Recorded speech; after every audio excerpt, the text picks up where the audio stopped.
Hello guys, and welcome to part 16 of my Alonso career mode for the Russian Grand Prix, where there are just 4 races to go and just 5 points separate Lewis Hamilton and Fernando Alonso in the fight for the Drivers' Championship. It provides the team with a range of driving challenges.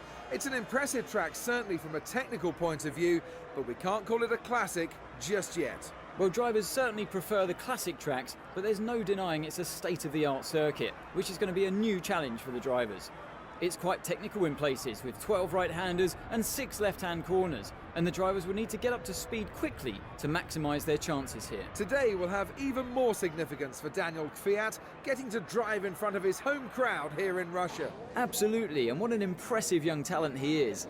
In the drivers' press conference this weekend, he was talking about what pride he has driving here, and I'm sure he'll be especially keen to get one of his best results of the season. And of course, as usual, we will retire from qualifying to start from 22nd on the grid. Send your rivals a message, then really there's no better way than to breeze qualifying, take pole position, and then claim you didn't have to push all that hard in doing so. Talk about being full of confidence. Anything can happen on race day. A poor start, a mechanical issue, the weather being unpredictable, or just the fact another driver has a better performance. So whilst he's definitely hoping for the race win, he knows his name isn't written on the trophy just yet. How important is a good start for Lewis today? Ensuring he gets a clean getaway is vital. After all, winning championships is all about consistently scoring points and keeping the momentum going, and so he doesn't want to find himself in a vulnerable position going into turn 1. So here we are for the start of the Russian Grand Prix. We've got 5 lights, lights out and away we don't go. As usual for the 16th time this season, we have a 10-second delayed start before we can eventually set off ourselves. And we have started on the prime tires as well, so we will look to get the slower set out of the way first, and hopefully absolutely blitz the field on options. And we get our first overtake of the done on Kobayashi for P21, slighter corner cut. And now we're overtaking Max Chilton a few seconds later for P20, with Jean-Eric Vergne immediately following suit. We're up to P19 now, and potentially looking to get past Sutil as we come up towards the final sector. And we brake later than him, and up to P18 we go. Could there be an opportunity for us to get P17 from Grosjean? I think there is. And we do make the move stick, so Gutierrez now is the next target for us, and up to P16 we go. And I think we will have DRS here. Yes we do. So could we gain any more positions? Yeah, it looks as though we're going to go up the inside of Marussia and Caterham for P14. And now we got Maldonado to contend with for 13th place. Quite appropriate considering he's got number 13 on his car, and we go right around the outside. Fantastic move from Alonso. And now as we come towards the end of lap 3, we actually set the fastest lap of the race. I don't actually think we started on primes for this race. I think we did start on options, apologies. But anyway, we are now going up the inside of Kvyat for P12, and then later on that lap we overtake Nico Hülkenberg for P11. So now we've got his teammate to contend with, Sergio Perez, for P10, and to move up into the points. But he's not going to make it easy for us by the looks of it, but in the end there was no chance for him, and we go past Magnussen literally a few seconds later. So fantastic driving from Alonso so far, and now we've got Ricciardo and Button, who we could both potentially get in one go. We got the DRS, and it looks like we may have outbraked ourselves slightly. We do go off the track, slight contact with Ricciardo, but it looks as though we do make the move stick, and once again the FIA letting us get away with a few cheeky track extensions, and we set the fastest lap. Now we got a yellow flag here, so it looks like an incident may have occurred, and there's quite a few cars going slowly there. I think someone has stopped on the map as well, so difficult to see who it is. We're on board with Lewis Hamilton. So what happened here? Oh, he got a puncture. So it was only the 5th or 6th lap, I think, and he's already suffered a front left puncture, and he made contact with one of the Red Bulls. I think that may have been Vettel. I think at the exact time they made contact, we went around the outside of the German driver.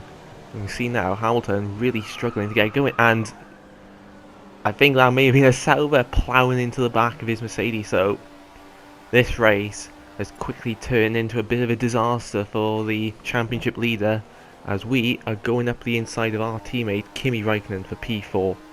And now at the start of lap 8, we will outbrake Felipe Massa and move up into the podium positions.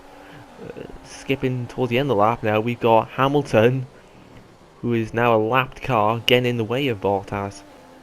And I think Bottas pitted at the end of that lap, along with Rosberg, so we moved up into the lead of the race, pitting at the end of lap 11 for another set of option tyres. I think I got my tyres mixed up for this race, I'm afraid, because I think in the 2015 race they had red wall tyres as the options and yellows as the primes, but I think with the 2014 race the yellow wall tyres are the options, so apologies again for getting that mixed up. We did start on the options, we stretched them out longer than the AI, and we're now going for what looks like another long stint on the options as we move back up to P3 ahead of Massa. And we're now overtaking Sebastian Vettel, or at least attempting to, but he's going to pit at the end of lap 12 to move up to P2, so I'm guessing he stretched his options as well, longer than most drivers. And now coming on to lap 18, we have Rosberg in the pit, so we move up into the lead again. And we've now got a replay with Felipe Massa trying to go round the outside of Magnussen, I think, and they've made contact, with Massa losing his front wing, almost hitting Ricciardo, and then, as I say that, goes for a dive bomb on the Australian. But anyway, for our race, we pit at the end of lap 21 to put on a set of prime tyres. So we're going to be doing a very short prime stint now, and hopefully, as we run wide, we're going to be closing the gap on the current leader, Nico Rosberg. But before that, we have to contend with lapping some back markers. Maldonado, I think that was, in the Lotus, and then Adrian Sutil in the Sauber. So we get past both of them, and we come to the end of lap 24. We are now 4.6 seconds behind, so can we close that gap? One lap later we are 3.4 behind. Nice corner cut there. We are now 1.9 behind, so we are, as it stands, going to catch him just before the end of this race, I think. As we come on to the last lap, we are just over 1 second behind, so it looks like if we are going to be able to overtake Rosberg, it's going to have to happen in the DRS zone, ideally. As we say that, we are now in the DRS zone, we've got the DRS, but we're not quite close enough to Rosberg, so we're going to have to try and find an overtaking spot in the last sector on the last lap of the race. Can we do anything about Nico? Or we take a tighter entry into turn 1, and then get a great exit, and we've gone alongside the German driver. Can we get the move done with just 2 corners to go? We do, but we've got fuel to worry about now.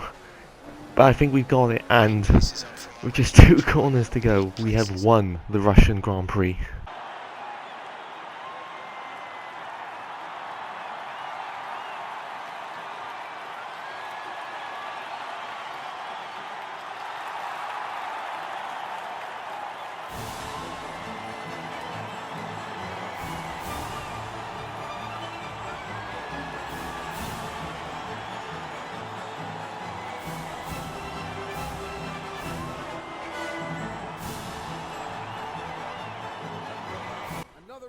So, confirmation of the result. We do win the race by 7/10 over Nico Rosberg, with Valtteri Bottas completing the podium in 3rd. And with Lewis not scoring any point, that means that with just 3 races to go, we now have a 20-point lead over the British driver as we head to the Circuit of the Americas for round 17. So, that's it for this episode. Thank you for watching, and hopefully I'll see you next time.